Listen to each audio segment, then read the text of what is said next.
My parents announced at my brother's engagement dinner, "We are flying to Paris next month with the whole family to celebrate." Everybody cheered. Then I asked, "What time is the flight?" Mom replied, "You don't need to know, you're not coming. You can stay home and take care of Grandma." What I said next, the whole table went silent. My mother wears a pair of tortoiseshell reading glasses on a beaded chain around her neck. She has worn them for 32 years. She takes them off at every hard conversation and cleans them with a small cloth she keeps in her cardigan pocket. She took them off 6 times at my brother's engagement dinner on a Saturday night in January. The 6th time was after she told the table we were all flying to Paris, and when I asked what time the flight was, told me I was not coming. I did not know at 8:15 that night that Tricia Halloran, sitting to my mother's left with a glass of white wine and the smile of a woman who had just closed a deal, had been earning a 15% commission on my grandmother's estate for 18 months. I did not know that the leather traveling case in my front closet was about to come off the shelf. Welcome back to Calm Life Stories. I'm Delphine Rossi, 33. I work as a hospice nurse at Cedar Ridge Home Health in Cedar Ridge, Michigan. My grandmother Agnes lives at Silver Elms Memory Care 3 blocks from my apartment. I have been the primary caregiver on her file for 6 years. On Saturday night, January 11th, my mother told a table of 12 people that I would be staying home in February to care for her, while the rest of the family flew to Paris to celebrate my brother's engagement. I asked one question. The table went silent.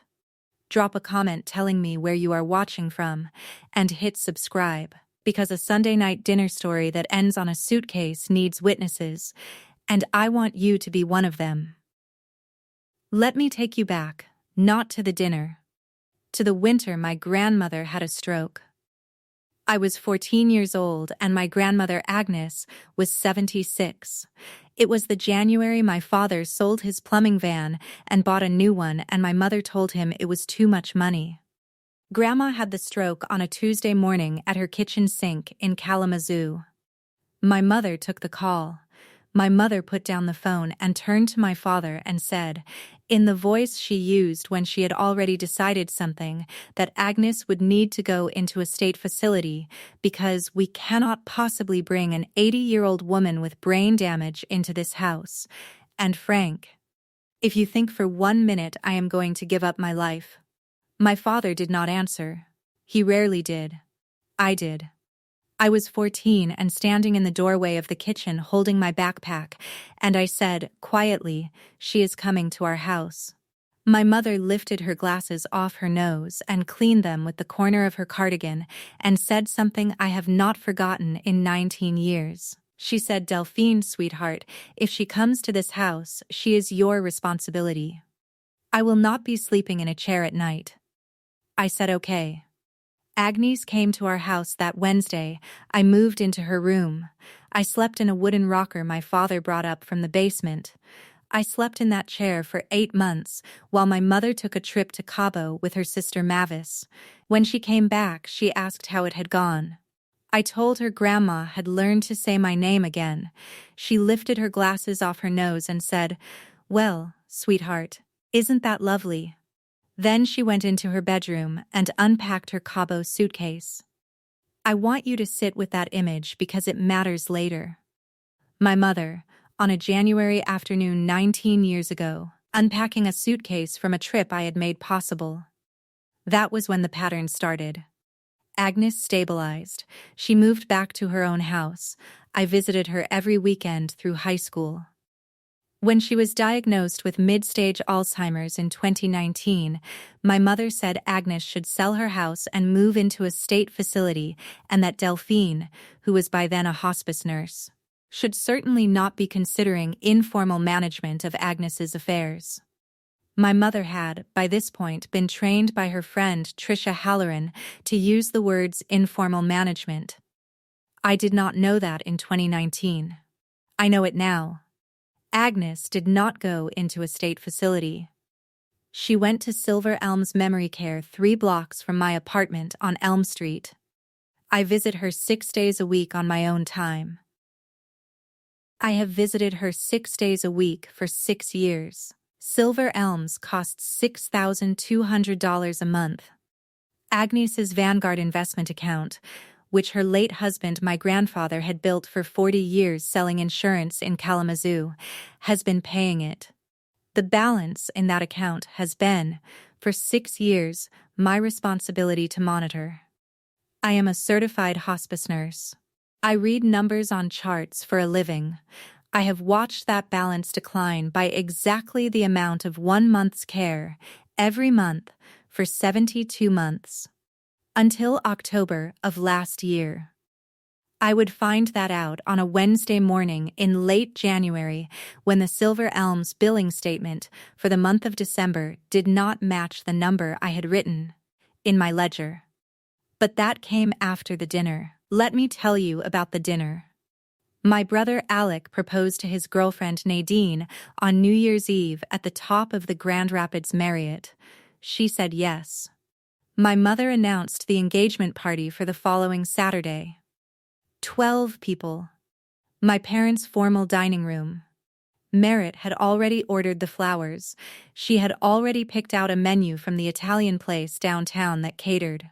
She had already invited Tricia Halloran. Tricia Halloran is my mother's oldest friend. They went to Kalamazoo Central High School together. Tricia married a lawyer named Doug Halloran, whose office is on the same block as Silver Elms. Tricia has, for as long as I have known her, worn cream cashmere and a small gold cross and the smile of a woman running the Cedar Ridge Public Library book drive. She sits on 3 community boards. She hosts a book club. She is, by every visible measure, the kind of family friend who brings a casserole and remembers your birthday. She was seated at my brother's engagement dinner to my mother's left, in the chair a stranger would have understood to belong to a family member. My father, Frank, sat at the head of the table. He is 64. He runs a small plumbing contracting business with 2 employees. He is a quiet man who loved his mother Agnes and has never told me he did. My mother sat to his right. My Aunt Mavis, my mother's younger sister, sat to my mother's right. Aunt Mavis has, for the past year and a half, said to me, whenever the topic of my grandmother's care has come up in a family setting, "Sweetheart, you cannot pour from an empty cup." She has said this to me 3 times, always in front of my mother, always with a hand on her wine glass. My brother Alec sat across from my mother, his fiancée Nadine on his left. I sat at the far end of the table, next to my Aunt Mavis, with the empty chair that had been set for the neighbor who could not come on my right. The menu was chicken parmesan. My mother said grace. Alec proposed a toast to Nadine. Everyone raised a glass. Nadine cried a little in the way a young woman cries at her own engagement dinner when she has never been part of a family this big before. Then my mother stood up. She took her glasses off her nose. She cleaned them with the cardigan cloth. She put them back on. She raised her glass again. "I have a little announcement of my own tonight.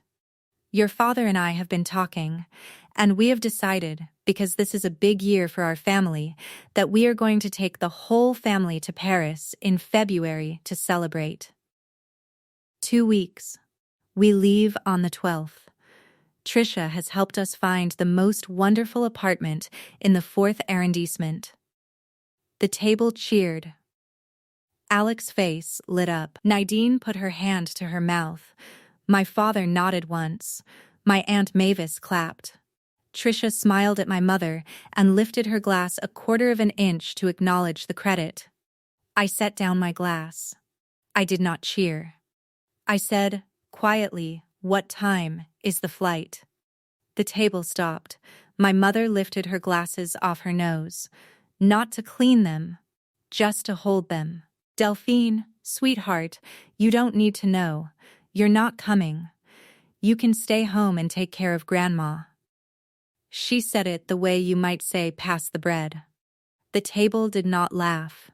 The table did not react. The table did what a table full of people who have been coached does. It looked at its plate. My Aunt Mavis picked up her wine glass. Alec looked at Nadine. Nadine looked at me. My father looked at his hands. Trisha Halloran did something I want you to hold on to. She smiled at me. It was a very small smile. It was the smile of a woman who had planned an outcome and was now watching it land. She lifted her glass a quarter of an inch a second time. Nobody at the table noticed except me. I looked at my mother. I said, quietly, Mom, who is paying for the trip? My mother put her glasses back on her nose. Delphine, it is your brother's engagement dinner. This is not the time. I would like to know who is paying for the trip. Your father and I have been saving. Please stop. Mom, is any of it coming out of Grandma's account? Trisha Halloran set her wine glass down. My Aunt Mavis picked up her napkin. My father did not move. My mother lifted her glasses off her nose for the 7th time that night. She looked at me across the table. She did not clean them. She held them by the temple in one hand. Her other hand went to the beaded chain at her throat. Delphine, I am going to say this one time. You are the one who insisted on silver elms. That is on you. Your grandmother is fine. She is well cared for. Nothing that is happening tonight has anything to do with her account. And frankly, sweetheart, the fact that you would ask that question at your own brother's engagement dinner tells me something about your priorities that I have been worried about for a very long time. I looked at Trisha. Trisha was watching my mother. Trisha's smile had gone somewhere I could not see. I did not answer my mother. I set my napkin on my plate. I stood up. I walked around the table. I stopped behind my brother's chair and I put my hand on his shoulder for 1 second because he was 35 years old and marrying a nice woman, and he did not deserve to have his engagement dinner ruined by whatever was going to happen next. He looked up at me. I could see he did not know. Alec did not know. I said, "Congratulations, Alec, she's lovely. I'll drive over tomorrow with a card." I walked out through the kitchen. I got my coat off the hook by the back door. I walked out to my car. I sat in the driver's seat in my parents' driveway for 4 minutes before I started the engine because my hands were steady and I wanted to make sure they stayed that way. Then I drove home to Elm Street. The leather traveling case was on the top shelf of my hall closet. Chestnut brown. A brass clasp, a small AR monogrammed in gold on the top. Agnes had given it to me on my 27th birthday, in a moment of lucidity, sitting at the kitchen table in her old house in Kalamazoo, with a cup of coffee going cold between us. She had put it on the table and slid it across to me. She had not opened it. She had said one sentence. "When they come for the suitcase, sweetheart, you use this one. The papers inside are for that day." I had put the case in my hall closet. I had not opened it in 6 years. I did not open it that Saturday night either. I made a cup of tea. I sat on my couch. I looked at the case on the shelf. I made a list on my phone. Item 1. Pull last 3 months of Silver Elms billing statements from my email. Item 2. Pull the Vanguard account statement from the portal. Item 3. Call Rose Kirkland in Grand Rapids Monday morning. Item 4. Sleep. I did items 1 and 2 before I went to bed. The Silver Elms December statement had 2 charges I did not recognize. Both were dated in the 2nd week of December, both listed as administrative service charge, ancillary services, authorized by agent. I had not authorized anything. The Vanguard statement showed a partial liquidation on November 17th of $92,000. I had not authorized that either. The liquidation had been processed under an authorized agent signature line that was not mine. I turned off my laptop. I went to bed. I did not sleep. If you have ever been the child left home to hold the door, Comment the suitcase stayed below and hit subscribe. Because the next part of this story is the part I never let myself think about, and I want you to hear it in order. Wednesday morning, I went to Silver Elms at 8 a.m. before my shift started. I did not go to Agnes's room. I went straight to the billing office. The billing director, a woman named Marta who has run the office for 11 years, was at her desk with a cup of coffee. She stood up when she saw me. I want you to notice that. She stood up. Delphine, come in. Close the door. I closed the door.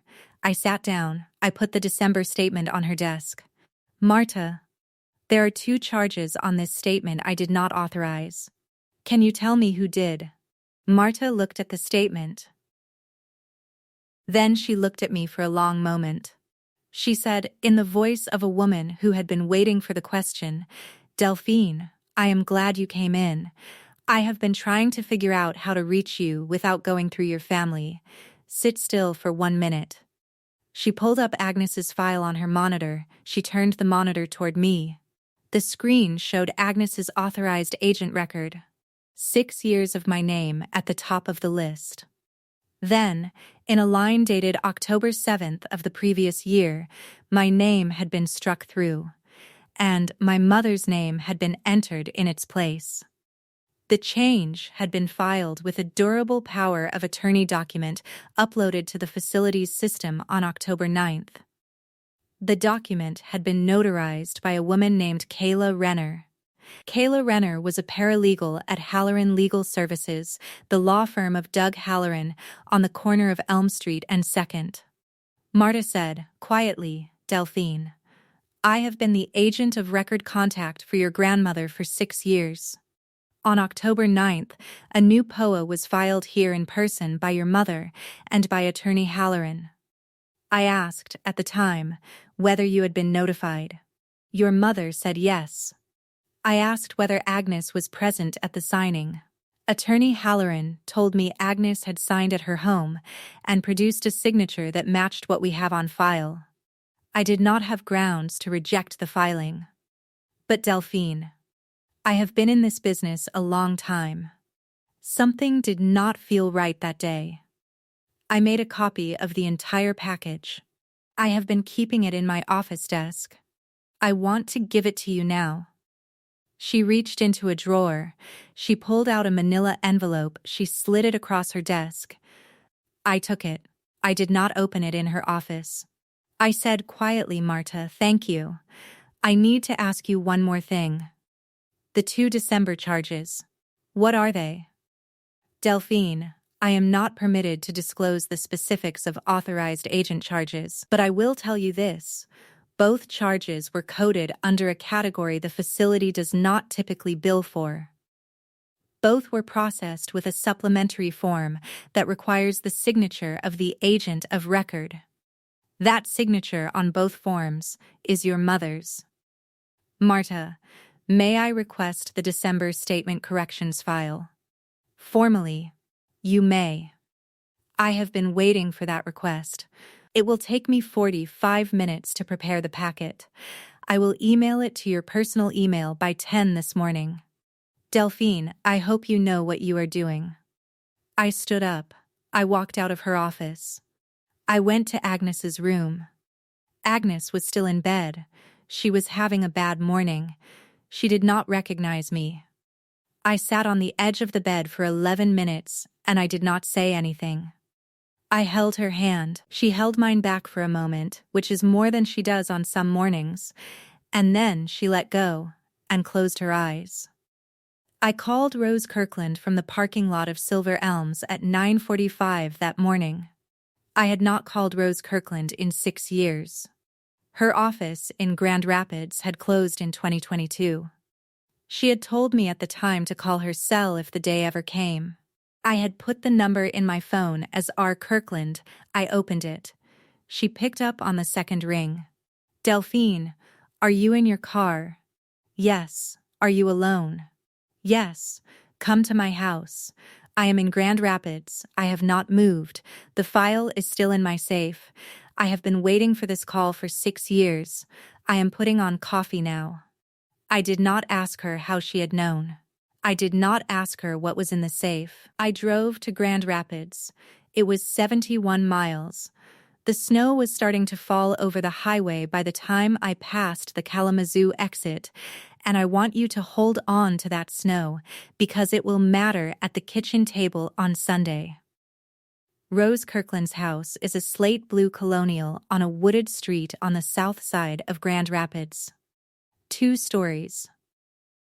A wraparound porch, a hand-painted mailbox with a small carved goldfinch on the post. She met me at the door in a gray turtleneck and reading glasses on her forehead. She did not shake my hand. She put a hand on my shoulder and steered me into her kitchen the way she had steered me into her office when I was 27. The coffee was already on the counter. 2 mugs. A plate of shortbread. A file folder next to the sugar bowl. She sat down across from me at the small round table by the window. Snow was starting to stick to the porch railing outside. Delphine, before I open the file, tell me what happened at the dinner. I told her. All of it. The Paris announcement. The 7th cleaning of the glasses. Trisha's smile lifting the wineglass a quarter of an inch to acknowledge the credit. My question about Grandma's account. The line about my priorities. The drive home. The Vanguard liquidation. The 2 Silver Elms charges. The paralegal, Kayla Renner. The October 7th POA. Rose listened without interrupting. When I finished, she took a long breath, and she opened the folder. Delphine, in 2019, when your grandmother sat in my office and signed those 3 documents, she asked me to do one thing for her after we were done. She asked me to run a courtesy background check on Halloran Legal Services. She had never met Trisha at that point. But she had heard your mother mention Trisha twice on the phone that year, and she said, and I am quoting your grandmother, that women who show up in the wrong decade are always selling something. She asked me to look. I looked. Rose slid the top document across the table. It was a Michigan Attorney General consumer complaint file, dated April 2016. The complainant was a woman named Eleanor Braithwaite. Eleanor had been 81 years old in 2016. Her adult daughter had signed a durable power of attorney over Eleanor's accounts to a firm called Halloran Legal Services in 2015 under what the AG's office described as circumstances of significant influence by a third-party friend of the family. Halloran's firm had subsequently liquidated $250,000 in Eleanor's estate for family-approved living expenses. The friend of the family had been listed by name on page 4. Trisha Halloran. Rose slid a second document across, an identical AG file dated November 2018. Complainant Doris Weller, 79. Same fact pattern. Same POA structure. Same third-party friend of the family. Same name on page 4. Rose looked at me over the top of her reading glasses. There is a third one, Delphine. It is in a different folder. Same Attorney General's office. Same fact pattern. Complainant Ruth Ann Milton, filed August 2023. Same Trisha. That complaint is still open. It has never been made public. I have a friend in the Kalamazoo County Prosecutor's office who let me copy the intake sheet. There are 3 cases of financial abuse against elderly women in Cedar Ridge going back 9 years, and every single one of them has Trisha Halloran's name on page 4. Your grandmother did not know this in 2019. She did know that a woman who is friendly with your mother had made her nervous. That is why she came to me. That is why she signed those documents. That is why she gave you the traveling case. She did not tell you what was in it because she wanted you to arrive at the day when you needed to open it, and to open it because you had already figured out the shape of what was happening. She did not want you to be waiting for a betrayal your whole life. She wanted you to catch one when it landed. I sat with that for one long breath. Rose. Did Grandma know Trisha was going to work on Mom? Rose looked at the snow on the porch railing. Delphine, your grandmother knew what a family like yours looks like from the inside. She had been in one. She did not know Trisha by name. She knew what Trisha would be by role. She once told me, in this kitchen, at this table, that families like yours have a soft spot the size of a woman like Trisha, and if a woman like Trisha does not show up on her own, the family will invite her. Agnes was making sure that when Trisha arrived, whenever she arrived, you had the paper you needed to close her out. Rose slid the traveling case's 2019 documents across next. 3 envelopes, sealed for 6 years. The financial power of attorney. The healthcare power of attorney. The specific provisions will. I did not open them. I already knew what was in them. Rose had drafted them. I said, quietly, Rose, I need to visit Grandma tomorrow. I need to tell her what has happened. I need to see if I get a lucid morning. Then, Sunday, I am going to my parents' house for dinner, and I am going to open the case at the kitchen table. Will you come? Rose said, Delphine, I have not driven to Cedar Ridge in 11 months. I will drive on Sunday. What time? 6 o'clock. I will be there at 6:15. Ask Dr. Clive March at Silver Elms to come at 6:30. Ask Alex's fiancé to come at 7. Do not tell your mother any of them are coming. Give me the paralegal's name from Kayla Renner one more time. I need to make a phone call before Sunday. I told her. Rose closed the folder. Delphine, one more thing. The signature Doug Halloran filed on that October POA. Do you know what your grandmother's signature has looked like since she was diagnosed? It has been a shaky version of the same signature for 3 years. The signature filed in October is not shaky. It is a clean signature. Someone traced it from an older document. I have Kayla Renner's Michigan notary license number. She has been the notary of record on 9 of Doug Halloran's POA filings in the last 4 years. 3 of those 9 involved the elderly women in these complaints. Delphine, I am going to make a call to a woman I know at the Michigan Secretary of State's office tonight. By Sunday morning, Kayla Renner will have a phone call to answer. I drove home to Cedar Ridge in the snow. It took me 2 hours. I made stew. I sat on my couch. I looked at the traveling case on the shelf. I did not open it. The next morning, I drove to Silver Elms at 8. I asked Marta which mornings had been her best mornings this week. Marta said Thursday had been a good one. She had walked to the courtyard bird feeder on her own. She had asked the aide about the goldfinches. I went to Agnes's room. Agnes was sitting up. She was in her blue cardigan. She was looking out the window at the bird feeder in the courtyard. She turned when I came in. She looked at me for a long moment. Then, she smiled. Delphine, sweetheart, you look tired. I want you to sit with that image because it is the image I will keep for the rest of my life. My grandmother, in her blue cardigan, on a Thursday morning in Silver Elms, saying my name. I sat down on the edge of her bed. I took her hand. Grandma, I need to tell you something. Are you having a good morning? I am, sweetheart. What is it? I told her. Slowly, in the order it had happened, the Paris trip, the Silver Elms charges, the POA change, the Vanguard liquidation, the 3 ag complaints, Trisha, Doug, Kayla Renner, Rose's file, the case in my closet. Agnes listened. Her hand stayed steady in mine. When I was finished, she looked at the bird feeder. She looked back at me. She said, in the voice she had used at her own kitchen table on my 27th birthday, you brought the case down. Yes, Grandma, you open it Sunday. You lay them out one at a time. You do not raise your voice. Your mother is not the one who did this to me. She is the one who let it happen.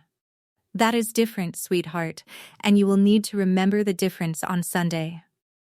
She is not going to want your forgiveness. Do not offer it. Just show her the paper. The paper is enough. Yes, Grandma. Agnes closed her eyes for a moment. Then she said one more sentence. She said it evenly. She said it like a woman who had been waiting to say it for 6 years and had finally been given the moment. Sweetheart, tell Rose. Tell her thank you. Tell her the goldfinch on her mailbox is beautiful. I said I would. I stayed with her for another hour. She fell asleep with her hand in mine. I let go when the aide came in with lunch. I drove to my apartment. I called Dr. Clive March at Silver Elms and asked him to be at my parents' house on Sunday evening at 6:30. I did not tell him why. He said, Delphine, if you are asking, it is important. I will be there. I called Nadine, my brother's fiancée. I asked her to come to my parents' house on Sunday at 7 regardless of what Alec told her. She was quiet on the phone for a moment. Then she said, Delphine, I noticed something at that dinner. I have been waiting for you to call. I told her I would explain everything on Sunday. She said okay. I did not call my brother. I did not call my father. I did not call my mother. Some of you know what it is to be the caregiver nobody thanks. Some of you know what it is to walk into a family dinner knowing everyone at the table has already agreed on the version of the story that leaves you out of it. Say it in the comments. I read every one. Hit subscribe, because Sunday came, and I want you in the room when the case opens. Sunday arrived on the 6th of the following week, and the snow that had started on the highway on Wednesday had not stopped falling. My parents' house sits on Pinewood Drive on the west side of Cedar Ridge, 2-story colonial. A magnolia tree in the front yard that my father planted the year they bought the house. I parked in the driveway at 5:55. My mother's sedan was in the garage. Tricia Halloran's SUV was parked at the curb. Aunt Mavis's compact was behind it. My brother's truck was in the driveway. My father's plumbing van was on the lawn where he always parked it. I took the traveling case off my passenger seat. I walked up the porch steps. I did not ring the bell. I walked in. The dining room was set for 6. My mother was in the kitchen at the counter arranging a plate of cheese. My father was at the head of the table. Alec was on his phone in the living room. Aunt Mavis was pouring wine. Tricia Halloran was in the chair to my mother's left, in a cream turtleneck with the same small gold cross at her throat. My mother looked up when I came in.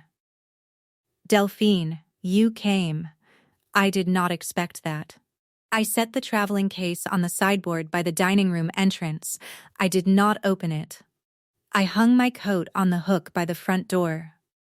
I walked into the dining room.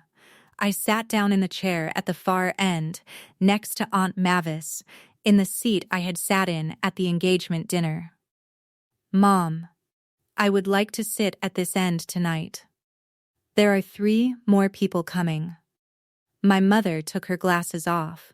She cleaned them. She put them back on. Delphine, what are you talking about? Before she could finish the question, the doorbell rang. It was 6:15. I stood up. I walked to the door. I opened it. Rose Kirkland was on the porch in a wool coat and snow boots with a leather satchel over her shoulder. Mrs. Rossi, I am Rose Kirkland. I am your mother-in-law, Agnes Rossi's attorney of 6 years. I am here at your daughter's invitation. May I come in? My mother did not move. Tricia Halloran turned her head slowly to look at the door. Her wine glass paused halfway to her mouth. She set it down without drinking.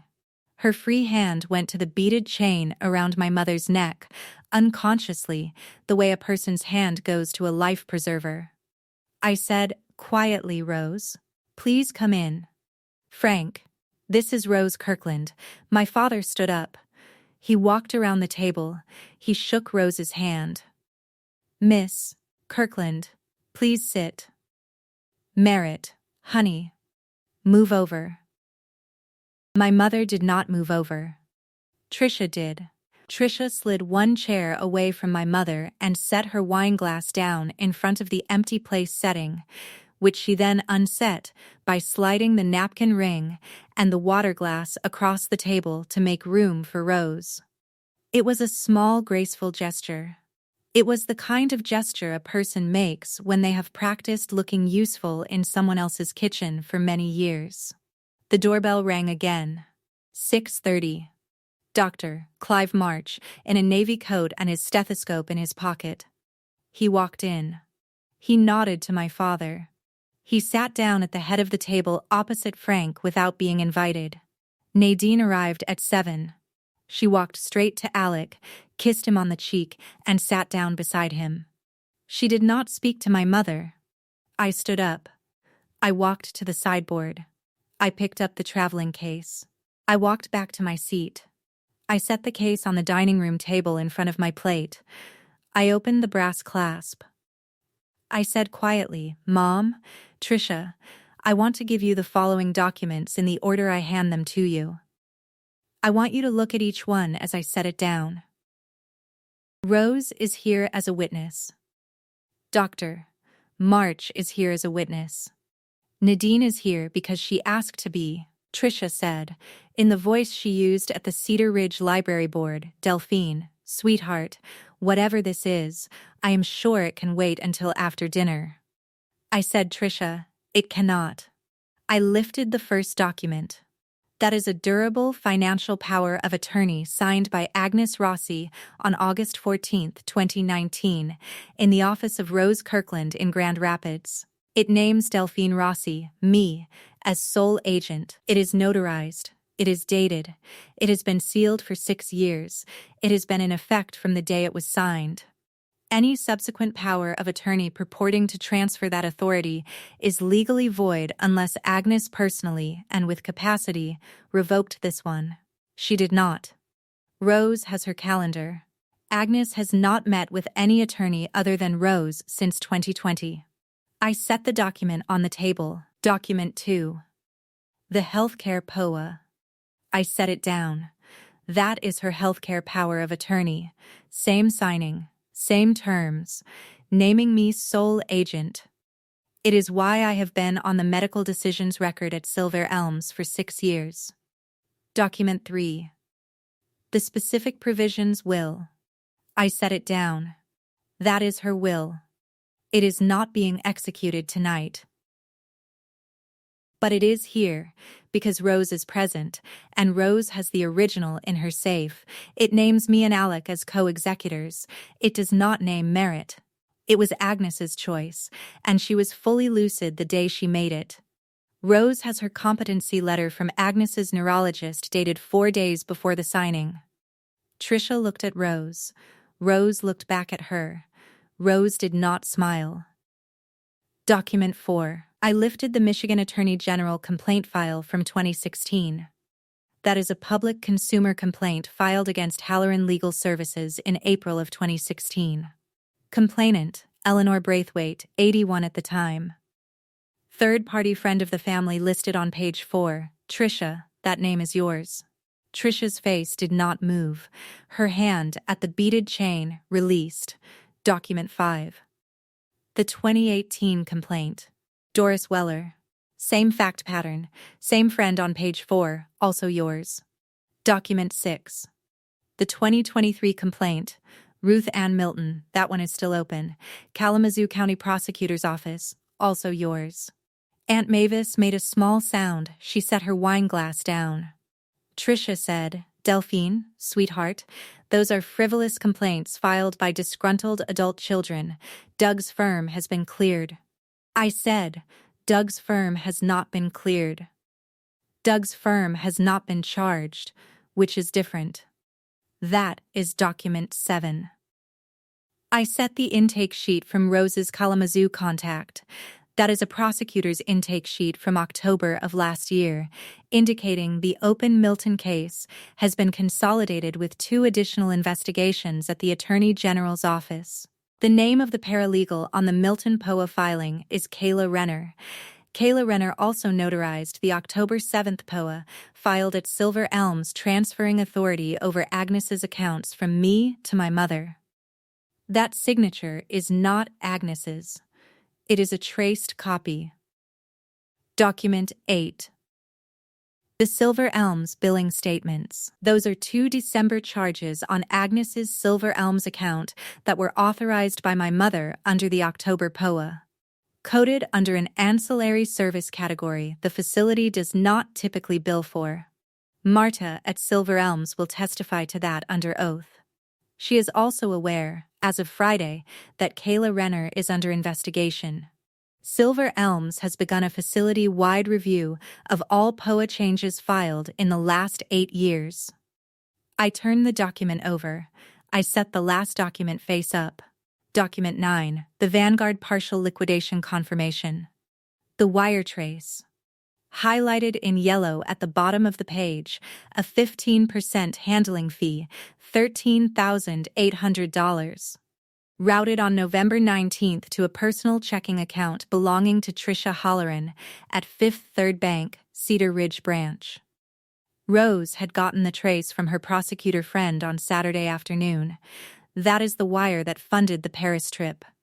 $92,000 was liquidated from Agnes's Vanguard account on November 17th under the October POA my mother signed. A 15% handling fee was routed as a consulting payment to Tricia Halloran's personal account on November 19th. The remaining balance was transferred to my mother's checking account on November 22nd and used on December 2nd to book 2 apartments in the 4th arrondissement of Paris.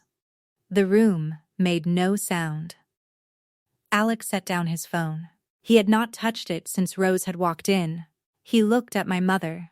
"Mom, is that where the money for the trip came from?" My mother did not answer. "Mom, look at me. Is that where the money came from?" She lifted her glasses off her nose. She did not clean them. She held them in one hand. Her other hand had gone flat on the table in front of her plate. She did not lift her eyes to Alec. Alec stood up. He put his hand on Nadine's shoulder. He said, quietly, in the voice a son uses when he has just found out he is not the son he thought he was, "I am not going to Paris.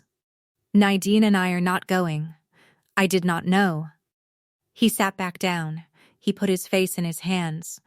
Nadine put her hand on the back of his neck. Aunt Mavis, at the wine, said quietly, "Merritt, say something." My mother did not. My father stood up. He was crying without making any sound. He walked around the table.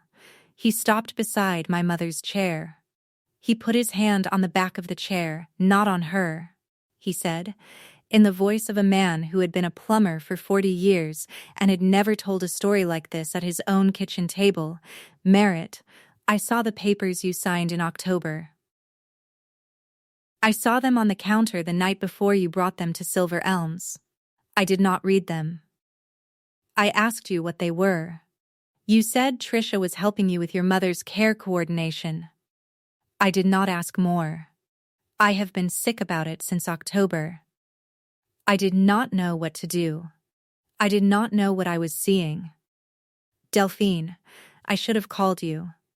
I should have driven to your apartment. I did not do it because I did not want to know what it would mean. I am so sorry, sweet girl. I am so sorry to you and to my mother." He walked back to the head of the table. He sat down. He did not look at my mother. Rose Kirkland spoke, for the first time in a long minute. "Mrs. Rossi, the Michigan Attorney General's office will be contacting you Tuesday morning. You are not currently charged. You are named as a materially misled party under the influence of Miss Halloran in a felony filing that is being prepared by the county prosecutor. Miss Halloran is being charged with 10 counts of elder financial abuse under Michigan compiled laws 750.174A and 750.145N. Mr. Halloran's law license will be under review by the Michigan Bar as of Monday morning. You have a decision to make in the next 72 hours about whether you will cooperate with the investigation. If you cooperate and sign a statement of material misrepresentation, you will not be charged. If you do not cooperate, that decision will be reviewed by the prosecutor. Delphine is Agnes's legal agent of record and has been for 6 years. That fact is not in dispute. You will need to return the balance of the Paris funds. Tonight, if possible. Tricia Halloran stood up. She said, "I would like to leave." Rose said, "Miss Halloran, you are welcome to leave. You may want to contact your attorney before Monday morning. It will not be your husband." Tricia picked up her wine glass. She set it down. She picked up her purse. She walked to the front hallway. She put on her coat. She did not look at my mother. She opened the front door. She walked out into the snow. My mother lifted her glasses off her nose one more time. She held them in her hand. She looked at the beaded chain around her neck, the way a woman looks at a piece of jewelry she has been wearing so long she has forgotten what it looked like the first day she put it on. She stood up. She did not put the glasses back on. She walked around the table, past Alec, past Nadine, past Dr. Clive March, past my father, and she walked out of her own kitchen through the door to the back porch, into the snow, without a coat. She stood on the back porch for 11 minutes. Nobody followed her. She came back inside at 8:47. She was shaking. She sat down at her seat. She did not say anything for the rest of the evening. The rest of us finished the food my mother had cooked. Nobody said much. Alec kept his hand on Nadine's back. Rose ate a slice of the chicken parmesan and complimented my mother on the crust. My father put his hand on the table between him and my mother, palm up, and my mother did not take it, and my father left it there anyway. I closed the traveling case at 9:15. I stood up. I put on my coat. I hugged my brother. I hugged Nadine. I nodded to Rose, and to Dr. March I picked up the case. I said, "Dad, I will call you Tuesday." He nodded once. I did not say anything to my mother. She did not say anything to me. I walked out into the snow. Here is what happened after. Tricia Halloran was indicted in April on 10 counts of elder financial abuse. The 3 prior widow complaints were consolidated with the Rossi case. In August, she pleaded to a suspended sentence, $180,000 in restitution to Agnes's estate, and a lifetime ban on serving as fiduciary or agent for any Michigan resident. She lost her position on the Cedar Ridge Library Board, the Parks Foundation Board, and the Historical Preservation Board. She moved to a rental condo in Battle Creek in September. She does not attend church in Cedar Ridge anymore. Doug Halloran's license was revoked by the Michigan Bar in June. He pleaded to disbarment and $340,000 in restitution across all 4 victim families. He works as a paralegal at a firm in Lansing that specializes in traffic violations. Kayla Renner, the paralegal notary, lost her commission permanently and pleaded to a misdemeanor. She now works at a coffee shop on East Fulton in Grand Rapids. My mother signed the 9-page notarized affidavit. She was not charged. She lost her library board seat. She wrote me one letter in April on plain white paper. It said, "Delphine, I did not want to be the person I was on Saturday, January 11th. I have known that since Sunday, February 16th. I am not asking for anything from you. I want you to have this letter in your desk. Your grandmother chose the right daughter to leave the papers with. I did not have the standing to be that daughter. I am sorry. I read it twice. I filed it in the drawer where I keep the papers I need to keep. I have not written back. My father filed for divorce in May. He moved into a small carriage house behind his cousin's property in Traverse City. He restored a 1958 Chris Craft cabin cruiser in the barn. He sends me a birthday card every October. He has come to Silver Elms with me twice. Alec postponed the wedding 6 months. He and Nadine moved in together in a house near mine on Elm Street. He meets me at Silver Elms every second Sunday for coffee in the courtyard next to the Goldfinch feeder. He became the second named agent on Agnes's healthcare POA in July. He signed the paperwork in Rose Kirkland's kitchen. Aunt Mavis resigned from her Arizona-based timeshare syndicate under a Michigan Attorney General parallel civil action. She moved to Sedona in November. She has not called. Silver Elms Memory Care hired a compliance officer to review every POA change filed in the previous 8 years. 2 additional cases turned out to be fraudulent transfers. Both were corrected. Marta was promoted to Director of Compliance in October and took me to lunch at the Italian place downtown to tell me. Rose Kirkland returned to part-time practice out of her kitchen table. Her specialty now is elder POA fraud. Delphine's referrals fill her caseload. Rose has a new goldfinch carved on her mailbox next to the old one. Agnes had 3 more good mornings between February and May. I visited her on all 3. She recognized me all 3 times. She asked me on the last one whether Rose had liked the goldfinch. I told her Rose had ordered a second one. Agnes smiled. She fell asleep with her hand in mine. Agnes passed in her sleep on a Wednesday in June. I was there. It was the goldfinch feeder morning.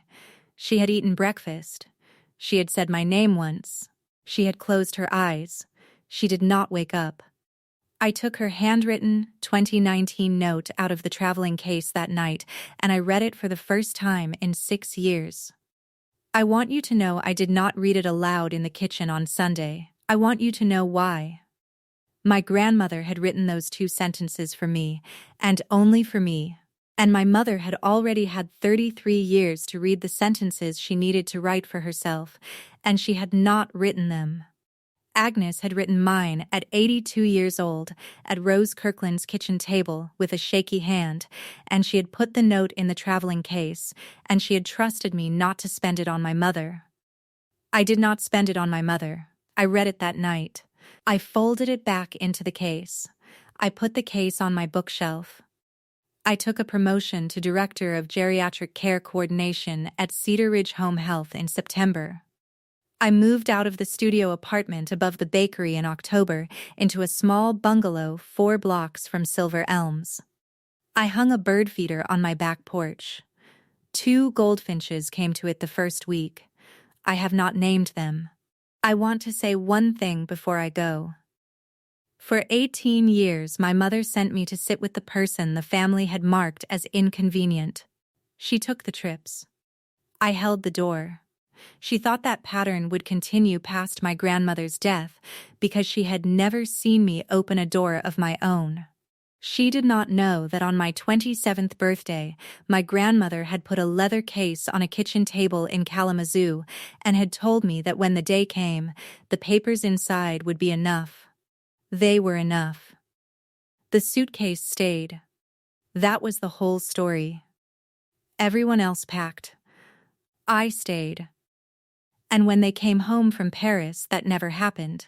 The door I had been holding open was the door that had already been closed. From the inside. By the person the family had marked as inconvenient. Who had never been inconvenient at all. Who had been, all along, the only Rossi in the room paying attention. The suitcase they packed for Paris was not the suitcase that mattered. The suitcase that mattered had been in my closet for 6 years. If you have ever held a door open for a family that did not know you were holding it, comment "the suitcase stayed" below. Share this with the one person who has been the caregiver in your own family. Subscribe to Calm Life Stories. The bird feeder is up. The goldfinches came. That is the whole answer.